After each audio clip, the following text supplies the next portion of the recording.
بسم الله الرحمن الرحيم. أعوذ بالله السميع العليم من الشيطان الرجيم. أعوذ بالله السميع العليم من الشيطان الرجيم. أعوذ بالله السميع العليم من الشيطان الرجيم. هو الله الذي لا إله إلا هو عالم الغيب والشهادة هو الرحمن الرحيم.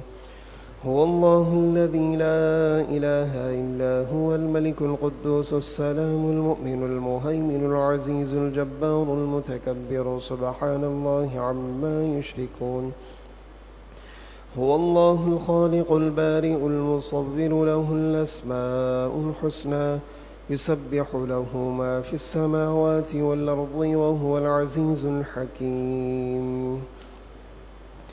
الحمد لله رب العالمين والصلاة والسلام على سيد الأنبياء والمرسلين. اللهم أنت السلام ومنك السلام تباركت يا ذا الجلال والإكرام. ربنا آتنا في الدنيا حسنة وفي الآخرة حسنة وقنا عذاب النار. اللهم إنا نسألك علما نافعا ورزقا طيبا وعملا متقبلا. اللهم رب ارحمهما كما ربياني صغيرا. اللهم انصر أهل فلسطين. إن الله وملائكته يصلون على النبي يا أيها الذين آمنوا صلوا عليه وسلموا تسليما. اللهم صل على سيدنا مولانا محمد معدن الجود والكرم وآله وبارك وسلم.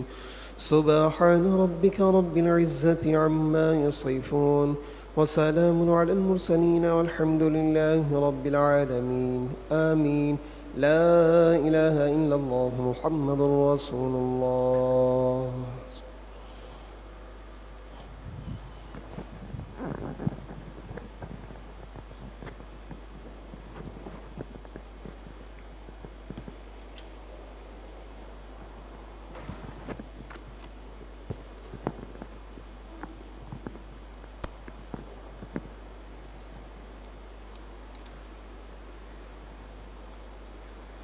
نحمده ونصلي ونسلم على رسوله الكريم. أما بعد فأعوذ بالله من الشيطان الرجيم. بسم الله الرحمن الرحيم. إن الله وملائكته يصلون على النبي يا أيها الذين آمنوا صلوا عليه وسلموا تسليما. بآواز بلند اللهم صل على سيدنا ومولانا محمد معدن الجود والكرم وآله وأصحابه وبارك وسلم صلاة وسلاما عليك يا سيدي يا رسول الله صلی اللہ علیہ وآلہ وسلم. ایک مرتبہ پھر با آواز بلند درود پاک پڑھی. اللہم صلی علی سیدنا.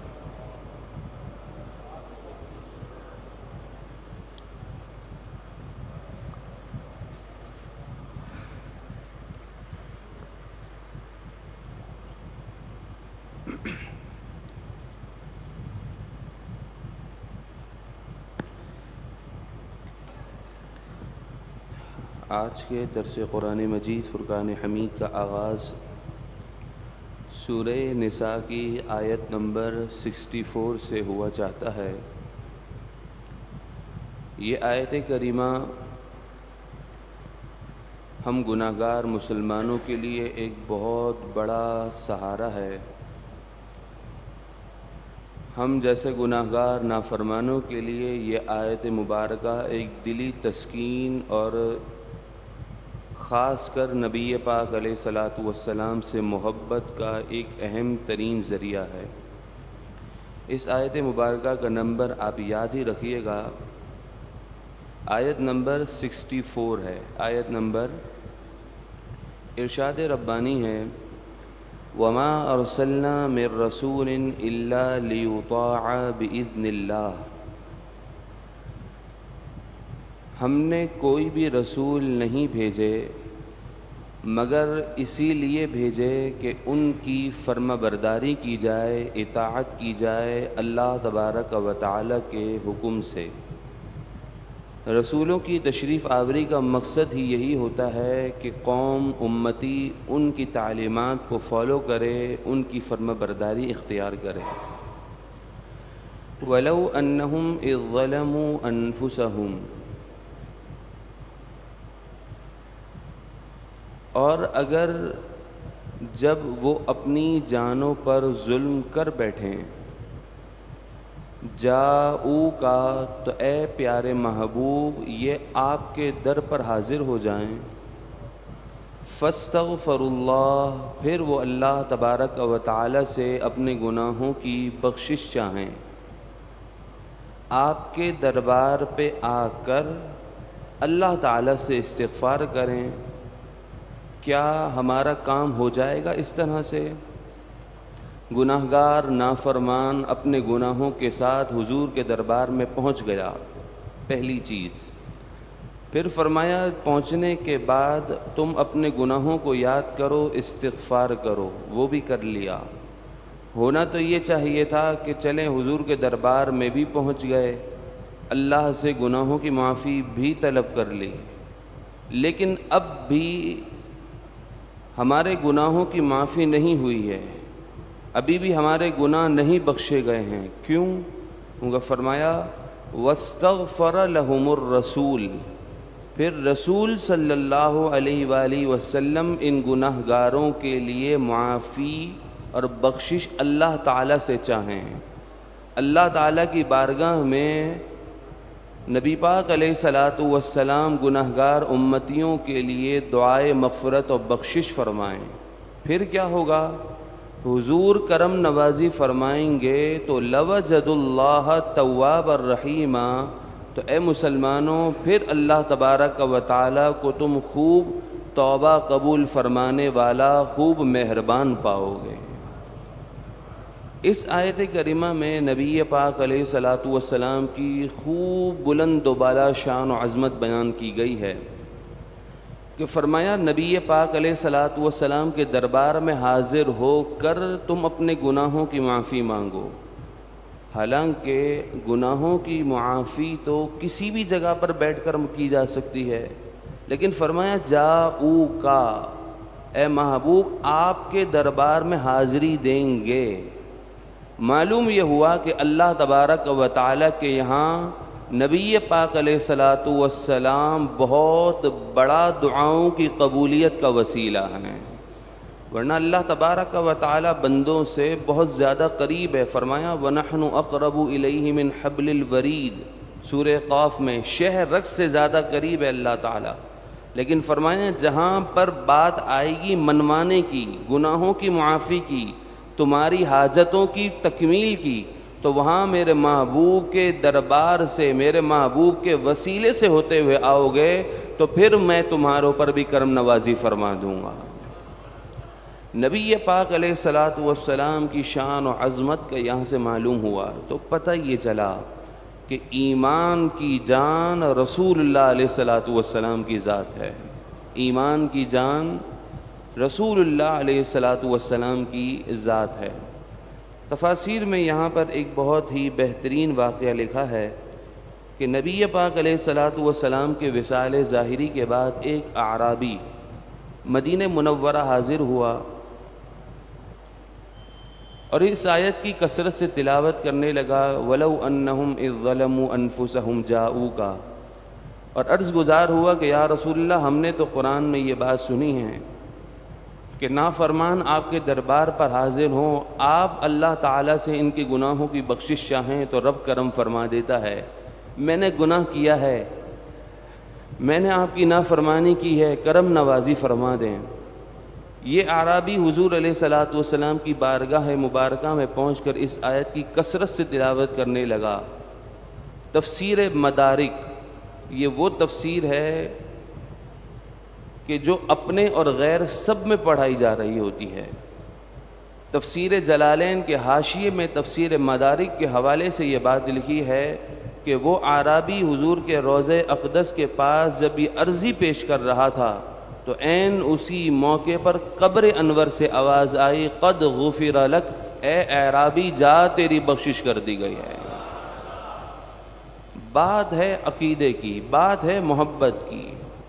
اب اس واقعے پر جتنا عقلی تبصرہ کیا جائے نا، اگر عقل کے پیرائے سے دیکھیں تو کبھی عقل مان ہی نہیں سکتی کہ قبر سے آواز آ جائے۔ بھئی ہم نے کسی کی قبر سے آواز سنی ہے؟ نہیں سنی۔ ہم تو کہتے ہیں السلام علیکم یا اہل القبور، تو ابھی ہم نے تو کبھی آواز نہیں سنی کہ کسی مردے نے وعلیکم السلام بھی کہا ہو۔ لیکن بات یہ ہے کہ ہم نے عقل پر ایمان نہیں رکھنا۔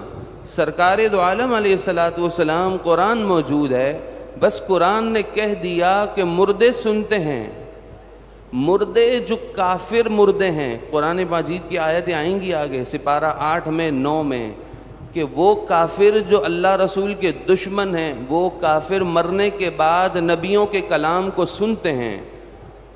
وہ نبیوں کے کلام کو سنتے ہیں تو جو اللہ کے نیک بندے ہوں اور پھر امام الانبیاء ہوں تو ان کا مقام اور مرتبہ کیا ہوگا۔ بات ہے قرآن اور حدیث کی، اس کو سمجھنا ہے، عقل پر ایمان نہیں لانا، قرآن اور حدیث پر ایمان لانا ہے۔ تو فرمایا یہ آیت کریمہ ہم گناہ گاروں کے لیے ایک بہت بڑی تسکین ہے۔ اللہ تعالی ہم سب کو نبی پاک علیہ الصلوۃ والسلام کی شفاعت عطا فرمائیں۔ یہاں پر ایک اور چیز بھی سماعت کر لیں، لفظ ہے جاؤکا، اصل تو یہی ہے کہ حضور کے دربار میں جایا جائے، لیکن مفسرین نے اس کے معنی میں اور وسعت بیان کی ہے۔ فرمایا فزیکل دربار میں پہنچنا بھی ضروری نہیں ہے تاکہ غربا کے لیے بھی کوئی انتظام رہے، تو فرمایا جس جگہ سے بھی بیٹھ کر رسول اللہ کے تصور میں بیٹھ کر بات کی جائے تو اللہ تعالیٰ اس جگہ پر بھی کرم فرما دیتا ہے۔ فلا وربک، تو اے محبوب صلی اللہ علیہ وآلہ وسلم تمہارے رب ہونے کی قسم، تمہارے رب کی قسم، تو اے محبوب تمہارے رب کی قسم، لا یؤمنون حتی یحکموک فیما شجر بینہم، وہ اس وقت تک مسلمان نہیں ہوں گے جب تک کہ وہ اپنے آپس کے معاملات میں آپ کے فیصلے کو تسلیم نہ کر لیں۔ ثم لا یجدوا فی انفسہم حرجا مما قضیت، پھر جو آپ فیصلہ فرما دیں اس فیصلے کے خلاف دل میں، فی انفسہم اپنے جی میں، حرجن کوئی معمولی سی رکاوٹ، کوئی غلط خیال بھی نہ لائیں، وَيُسَلِّمُوا تَسْلِيمًا، اور جیسا آپ نے فیصلہ کیا ہے من عن، اسی فیصلے کو وہ اسی طرح تسلیم کر لیں تو وہ مسلمان ہوں گے۔ یہاں سے بھی مقام مصطفیٰ علیہ الصلوۃ والسلام کا پتہ چلتا ہے کہ ایمان رسول اللہ کی ذات کا نام ہے، محبت مصطفیٰ کا نام ہے۔ فرمایا اے محبوب آپ کے رب کی قسم، یہاں اللہ تبارک و تعالی یوں بھی ارشاد فرما سکتا تھا بات کو پختہ کرنے کے لیے کہ اللہ کی قسم، بات یوں بھی کی جا سکتی تھی کہ رب کی قسم، لیکن فرمایا فلا وربک، یہ کاف زبر کا ہے نا، اس سے مراد رسول اللہ کی ذات ہے۔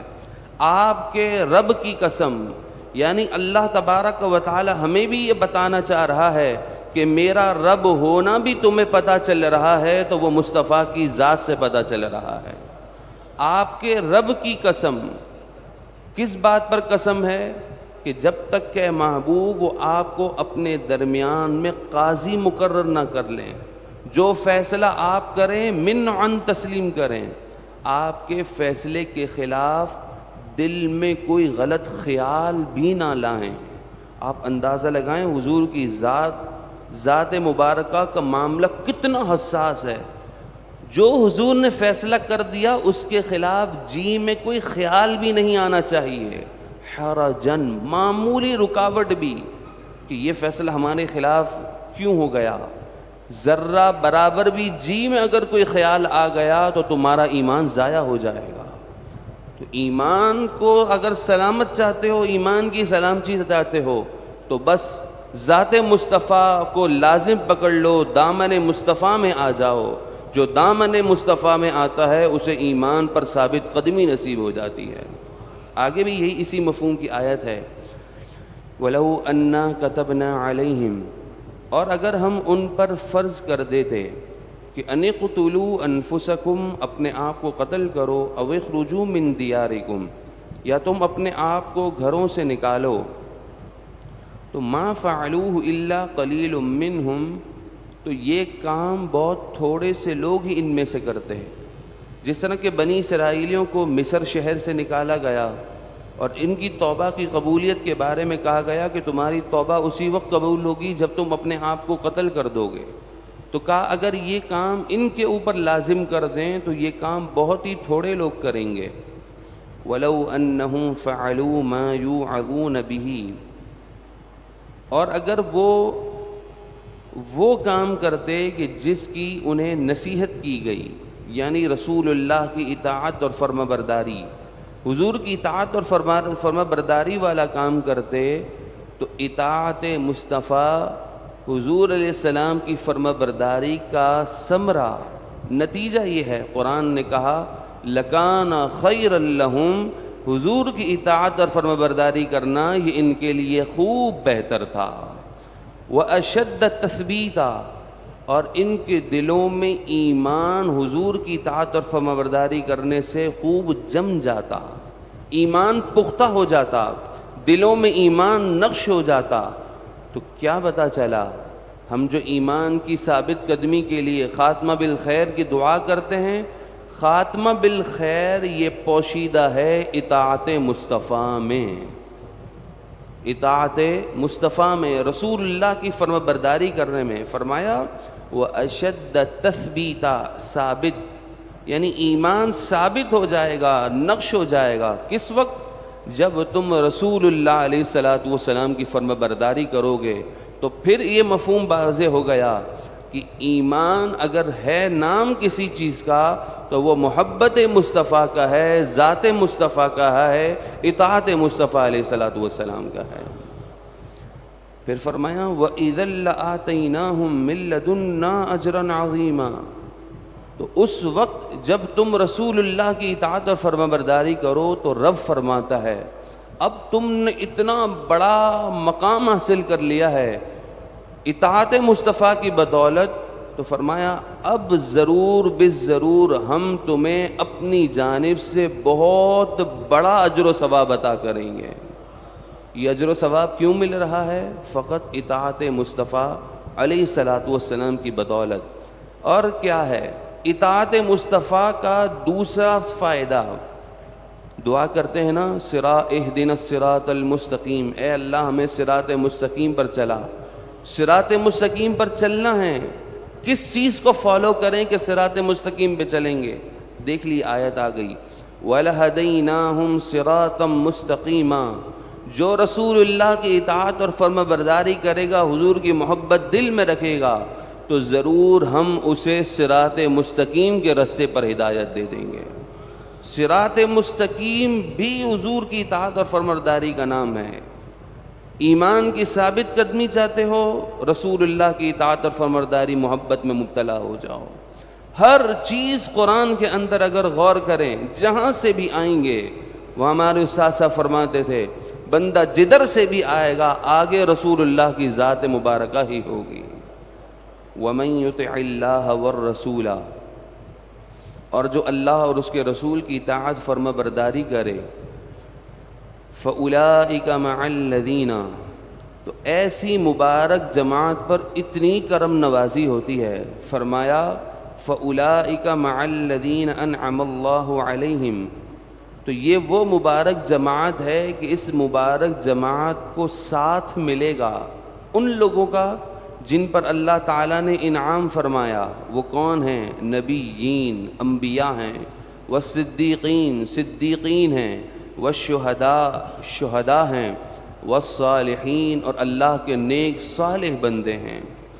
آپ اندازہ لگائیے حضور کی اطاعت اور فرما برداری کرنے والے کو رب کیا مقام دے رہا ہے۔ جو اطاعت الہی اور فرما برداری کرتا ہے، رب فرماتا ہے یہ اتنی مبارک جماعت بن چکی ہے فرما برداروں کی کہ اللہ تعالیٰ انہیں اب قرب بھی دے گا تو انبیاء، صدیقین، شہداء، صالحین کا عطا فرمائے گا. یعنی قیامت تک کے لیے فیصلہ ہو گیا ہے کہ تم چاہتے ہو کہ انبیاء کا قرب ملے، تم چاہتے ہو صدیقین کا قرب ملے، تم چاہتے ہو شہداء کا تمہیں ساتھ ملے، تم چاہتے ہو کہ اللہ کے ولیوں سے صحبت اور ان کی محبت نصیب ہو جائے، تو ایک ہی حل ہے، یطع اللہ والرسول، اللہ کی اطاعت کرو اور اس کے رسول کی فرما برداری کرو، اللہ تعالیٰ تمہیں ان تمام گروہوں کے ساتھ کر دے گا. پھر ہم دوسرے مقام پر دعا کرتے ہیں، اہدنا الصراط المستقیم صراط الذین انعمت، صراط مستقیم ان لوگوں کا رستہ اے مالک جن پر تو نے انعام فرمایا. کس نے انعام فرمایا؟ تو نے انعام، یعنی اللہ نے انعام فرمایا. اس آیت میں اس کی وضاحت آ گئی. انعم اللہ، اللہ نے انعام کیا ہے. وہ گروہ کون کون سے ہیں؟ انبیاء، صدیقین، شہداء، صالحین. تو پتہ یہ چلا جو اطاعت رسول رسول اور اللہ کی فرما برداری کرتا ہے وہی دراصل انعام یافتہ لوگوں میں شامل ہو جاتا ہے. پھر اس کے بعد یہاں سے یہ بھی معلوم ہوا کہ جو لوگ نعوذ باللہ من ذالک انبیاء علیہم السلام کے ساتھ ساتھ اولیاء کرام کی بھی کرامتوں کا مذاق اڑاتے ہیں اور اولیاء کرام کو نعوذ باللہ من ذالک باباؤں اور جعلی قسم کے لوگوں کے ساتھ انہیں تعبیر کرتے ہیں، تو قرآن نے فرمایا والصالحین، صالحین اللہ کے نیک بندے ہیں. اللہ تعالیٰ نے اس آیت میں فرمایا کہ صالحین انعام یافتہ گروہ میں ہیں اور صالحین کا تعلق یہ قیامت تک رہے گا. انبیاء کا تعلق تو ختم ہو چکا ہے، حضور کے بعد کوئی نبی نہیں ہے. صالحین کا تعلق آخر تک رہے گا، قیامت تک اللہ کے نیک بندے آتے رہیں گے، ان کے رستے پر جو چلے گا وہ انعام یافتہ ہوگا. تو پتہ یہ چلا جو لوگ یہ کہتے ہیں کہ باباؤں کی کوئی اہمیت، کوئی شے ہی نہیں ہے، قرآن انہی کا مقام اور مرتبہ بیان فرماتا ہے کہ جو ان کے بھی رستے پر چل جاتا ہے رب انہیں بھی اس سے مقام عطا فرما دیتا ہے. پھر آگے فرمایا وَحَسُنَ أُولَئِكَ رَفِيقًا، کیا بہترین ساتھی ہیں یہ لوگ، کیا ہی بہترین اچھے گروہ ہے، ساتھی ہیں. ذَلِكَ الْفَضْلُ مِنَ اللَّهِ، یہ محض اللہ تبارک و تعالی کی طرف سے فضل ہے. وَكَفَى بِاللَّهِ عَلِيمًا، اور اللہ جاننے والا ہے، کافی ہے. یا ایھا الذین آمنوا، اے ایمان والوں. اس آیت کریمہ میں مسلمانوں کو ایک میسج دیا جا رہا ہے کہ صرف زبانی باتیں مت کرو، دعاؤں سے سہارا مت لو. کوئی کام میدان عمل میں آ کر جب کیا جائے پھر دعاؤں کا سہارا ہو تو پھر کام بن جاتا ہے. اے ایمان والوں، خذوا حذرکم، بڑی سمجھداری سے کام لو. ہر وقت اپنے دشمن پر نظر رکھو، دشمن کیا کر رہا ہے اس کی طاق میں بیٹھے رہو. جس طرح تم اپنے کاروبار کے اندر اپنے کمپیٹیٹر پر ہر وقت نظر رکھے ہوتے ہو کہ آج اس نے مارکیٹ میں یہ آفر چلائی ہے، یہ ڈیل رکھی ہے، تو تم بھی فوراً مارکیٹ کو بیٹ کرنے کے لیے فوراً اس پر نظر رکھتے ہوئے کمپٹیشن لے آتے ہو. پرائز کے اندر تم کمپٹیٹو کرتے ہو کہ کسی طرح سے پرائز ایسی ہو کہ کسٹمر ہماری طرف موو کرے. تو جتنا تمہارا ذہن اپنے کاروبار میں ہے، فرمایا دشمن پر بھی اتنی ہی نظر رکھو کہ دشمن کی نقل و حرکت کو دیکھو، وہ تمہارے خلاف کیا سازشیں کر رہا ہے، وہ تمہارے خلاف کتنی منصوبہ بندیاں کر رہا ہے، کیا اس کی پلاننگ ہے، کیا اس کے اہداف ہیں، کیا وہ حاصل کرنا چاہتا ہے. تم بھی ان ساری چیزوں پر نظر رکھو اور دشمن کو کبھی بھی اپنے اوپر حملہ کرنے کا موقع مت دو. ساتھ ہی ساتھ ہوشیاری سے کام لینے کے بعد کیا صرف دعاؤں سے سہارا لوگے؟ وہ سازشیں کر رہے ہیں، وہ ایٹم بم کے بم، وہ بڑے بڑے ہتھیار استعمال کر کے تمہارے مسلمانوں کو شہید کر رہے ہیں، تو کیا تم صرف دعائیں کرتے رہو گے؟ فرمایا نہیں. ساری پلاننگ کرنے کے بعد فَانْفِرُوا ثُبَاتٍ أَوْ انْفِرُوا جَمِيعًا، پھر تم اسلحے کے ساتھ تنہا نکلو یا بڑی بڑی جماعت ہو کر نکلو. نکلنا ضروری ہے، جب تم نکلو گے تمہاری دھاگ بیٹھے گی، تمہارا آنے کا معلوم ہوگا تو ان کے ہوش و حواس ٹھکانے آئیں گے، ورنہ صرف تم گھر بیٹھے دعائیں مانگتے رہو تو اس سے مسئلے کا حل نہیں ہوگا۔ دعا مومن کا ہتھیار ضرور ہے۔ دعا وہی مانگ سکتا ہے جس کے پاس فی الوقت اقتدار، پاور نہیں ہے، اختیارات نہیں ہیں۔ ہمارے دل اپنے فلسطینی مظلوم مسلمانوں کے ساتھ خوب دھڑک رہے ہیں، ہمارے کنٹرول سے باہر ہے کہ ہم کس طرح ان کی مدد کریں۔ اللہ تعالیٰ تو نیتیں جانتا ہے، لیکن جن کے پاس اختیارات ہیں، پاور ہے، وہ کر سکتے ہیں لیکن نہیں کر رہے۔ یاد رکھیے گا قیامت کے روز وہ فلسطینی مسلمانوں کو جواب نہیں دے سکیں گے۔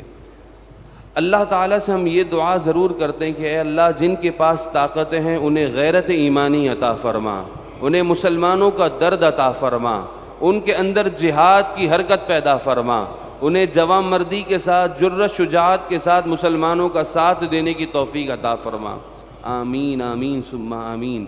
تو فرمایا ہوشیاری سے کام لینے کے بعد انفرادی تھوڑے تھوڑے ہو کر نکلو یا بہت بڑے لشکر کے ساتھ نکلو۔ وَإِنَّ مِنْكُمْ لَمَن لَيُبَطِّئَنَ، اور تم میں سے کوئی وہ ضرور ہے جو ضرور دیر لگائے گا، پیچھے سے بیٹھ کر صرف باتیں ہی کرے گا، وہ ہے منافق۔ جو مجاہد اللہ کی راہ میں جہاد کریں گے ان کو بھی برا بھلا بولے گا، جو بیٹھے رہیں گے ان کو بھی برا بھلا کہے گا، ہر حال میں کبھی بھی خوش نہیں رہے گا۔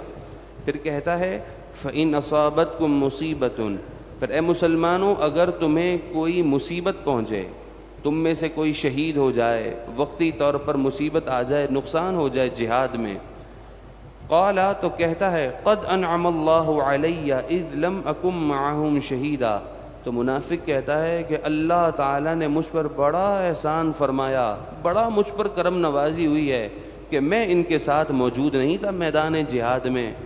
یعنی اللہ تعالیٰ کی طرف سے میدان جہاد میں کوئی وقتی آزمائش آ جائے تو یہ منافق کی سوچ اتنی گندی ہے کہ وہ اسے بھی اللہ تعالیٰ کی طرف سے اپنے اوپر انعام سمجھتا ہے کہ میں میدان جہاد میں موجود نہیں تھا، یعنی اپنی بزدلی، اپنی منافقت کو رب کا انعام سمجھ رہا ہے۔ اللہ تعالیٰ ایسی منافقت سے ہم سب کو محفوظ فرمائے۔ وَلَئِنْ أَصَابَكُمْ فَضْلٌ مِّنَ اللَّهِ، اور اگر تمہیں اللہ تبارک و تعالیٰ کی طرف سے اے مسلمان جہاد میں فضل نصیب ہو، مال غنیمت حاصل ہو، علاقے فتح ہو جائیں، لَيَقُولَنَّ، تو اب یہ منافق ضرور کہے گا كَأَن لَّمْ تَكُن بَيْنَكُمْ وَبَيْنَهُ مَوَدَّةٌ يَا لَيْتَنِي كُنتُ مَعَهُمْ، تو اب یہ منافق اس انعام و اکرام کو دیکھ کر وہ کہے گا اے مسلمانوں میں بھی تو تمہارے ساتھ تھا، اس انعام و فضل میں ذرا میرا بھی کوئی حصہ ہے، مجھے بھی دے دو۔ معلوم یہ ہوا کہ منافق مال کا پجاری ہے، جہاں مال ہوگا وہاں وہ پہلے موجود ہونے کی کوشش کرے گا۔ تو کہا اب وہ جب تمہیں دیکھے گا کہ تمہیں انعام و اکرام ملا ہے، غنیمتیں ملی ہیں، مال غنیمت، تو اب وہ بھی تمہارے ساتھ جڑنے کی کوشش کرے گا۔ یعنی جس وقت تم فتح یاب ہوگے تو اس فتح یاب میں اپنا کریڈٹ بھی لینے کی کوشش کرے گا کہ میں نے بھی بڑا تمہارا ساتھ دیا ہے۔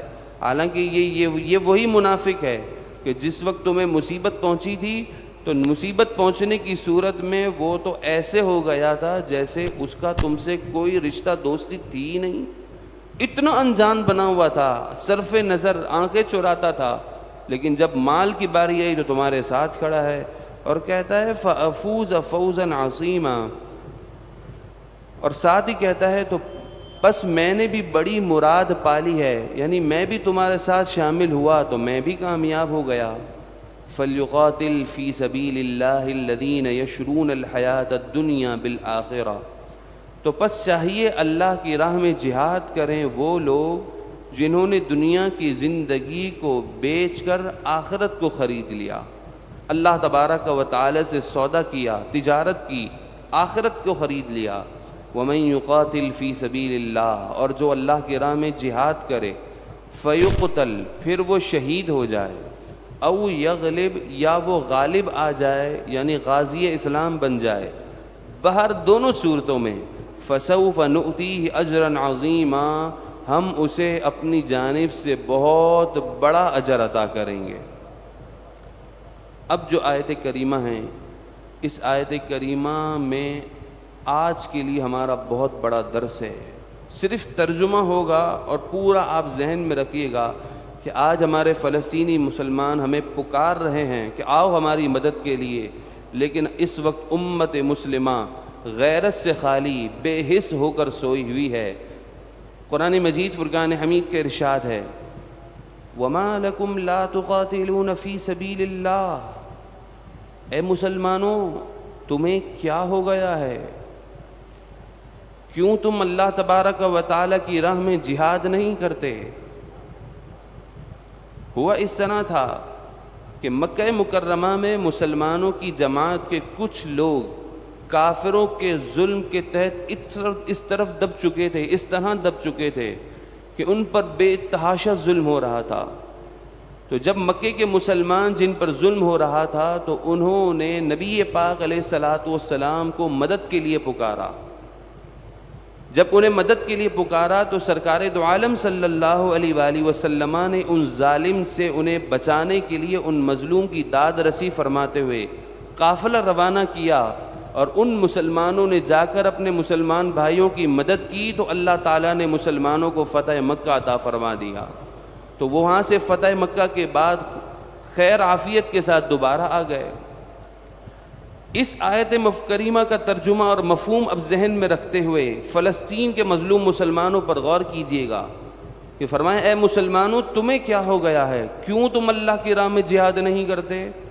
والمستضعفین من الرجال والنساء والولدان، حالانکہ کمزور مردوں اور عورتوں اور بچے، الذین یقولون، جو یہ دعا کر رہے ہیں، وہاں پر کمزور عورتیں بھی ہیں، مرد بھی ہیں، بچے بھی ہیں، چھوٹے چھوٹے نومولود پیدائشی بچے ہیں، ان کے اوپر اسرائیلی گن رکھ کر اسٹریٹ اتنے قریب سے فائریں کر رہے ہیں۔ وہ کیا دعا کرتے ہیں؟ ربنا، اے ہمارے رب، اخرجنا من هذه القرية الظالم اهلها، اے ہمارے رب ہمیں اس ظالم بستی سے نکال دے کہ جس کے باشندے، جس کے رہنے والوں نے ظلم کے پہاڑ توڑ دیے ہیں، ظلم کرنے میں کوئی کسر نہیں چھوڑی ہے۔ وہ بھی بڑا ظلم تھا جو قریش مکہ نے مسلمانوں پر کیا، لیکن اس دور کا ظلم بھی سب سے بڑا ظلم ہے۔ نومولود بچوں پر تو کافروں کو بھی رحم آ گیا تھا، لیکن یہ کون سی درندہ صفت لوگ ہیں، ایسے وحشی لوگ ہیں، ایسے بے رحم ہیں کہ باقاعدہ اب تو گلیوں میں خون کی ندیاں بہتی نظر آ رہی ہیں۔ اللہ اکبر۔ تو قرآن مجید فرقان حمید نے فرمایا وہ بچے دعا کر رہے ہیں مالک ہمیں اس ظالم بستی سے نجات عطا کر دے جس کے رہنے والوں نے ظلم کے پہاڑ توڑ دیے ہیں۔ پھر دعا کرتے ہیں وَاجْعَلْ لَنَا مِن لَّدُنْكَ وَلِيًّا، اے اللہ اپنی جانب سے کوئی ولی بھیج دے، کوئی ہمارا والی بھیج دے جو ہمارے لیے مددگار بنے۔ وَاجْعَلْ لَنَا مِن لَّدُنْكَ نَصِيرًا، اے مالک ہمارے لیے اپنی طرف سے کوئی مدد کرنے والا، ہمارا حمایتی بھیج دے۔ وہ دعا کر رہے ہیں، اس طرف نبی پاک علیہ الصلاۃ والسلام نے پورا قافلہ روانہ کر دیا۔ تو معلوم یہ ہوا ہمیں بہت ساری سنتیں بتائی گئی ہیں کہ مسواک رکھنا بھی سنت ہے، ہمیں یہ بھی بتایا گیا کہ ماہ ذی الحجہ شروع ہونے والا ہے، اس سے پہلے سارے غیر ضروری بال ہوں، ناخن وغیرہ کاٹ لو تاکہ حاجی سے مشابہت ہو جائے۔ یہ بھی تو قرآن کی روشنی میں پتہ چلنا چاہیے نا کہ مظلوموں کی مدد کرنے کے لیے جب قافلے نکلتے ہیں ہم حاجی کے برابر ثواب پانے کی کوشش کر رہے ہیں، تو جب یہاں سے قافلے نکلیں گے تو مجاہدین کے برابر بھی ثواب ہمیں ہی نصیب ہو جائے گا۔ قوم کو اس طرف کیوں نہیں لایا جا رہا؟ نہ ان کی سوچ بنائی جا رہی ہے، نہ انہیں اس بات کی طرف ذہن دیا جا رہا ہے۔ سرکار علیہ الصلاۃ والسلام نے قافلہ روانہ کیا، ان مسلمانوں نے دعا کی، رسول اللہ علیہ الصلاۃ والسلام تو ویسے ہی سب کی داد رسی فرماتے ہیں، حضور سب کی مدد فرماتے ہیں۔ آپ علیہ الصلاۃ والسلام نے قافلہ روانہ کیا۔ تو اے مسلمانوں، آج کے دور میں بھی اگر ہمیں رسول اللہ کے طریقے کو اپنانا ہے تو اپنے مظلوم مسلمانوں کا ساتھ دینے کے لیے خود بھی میدان عمل میں آنا ہوگا، قافلوں کی صورت میں جا کر اپنے مسلمان بھائیوں کی مدد کرنی ہوگی۔ تو سرکار مدینہ علیہ الصلوۃ والسلام کی جہاں بہت ساری سنتیں ہمیں پتہ ہیں، وہاں یہ بھی سنت پتہ ہونی چاہیے کہ جب امت مسلمہ مظلوم ہو، ظلم کے پہاڑ توڑے جا رہے ہوں، تو اس وقت مظلوموں کے ساتھ کھڑا رہنا یہ سرکار علیہ الصلوۃ والسلام کی سب سے بڑی سنت ہے، جس کا ذکر قرآن مجید فرقان حمید میں موجود ہے۔ الذین آمنوا یقاتلون فی سبیل اللہ، وہ لوگ جو ایمان لائے وہ اللہ تبارک و تعالی کی راہ میں جہاد کرتے ہیں۔ والذین کفروا یقاتلون فی سبیل الطاغوت، اور وہ لوگ جنہوں نے کفر کیا وہ شیطان کے رستے میں لڑتے ہیں، وہ شیطان کے رستے میں آگے بڑھ کر مسلمانوں سے لڑ رہے ہیں۔ اب حکم کیا آیا؟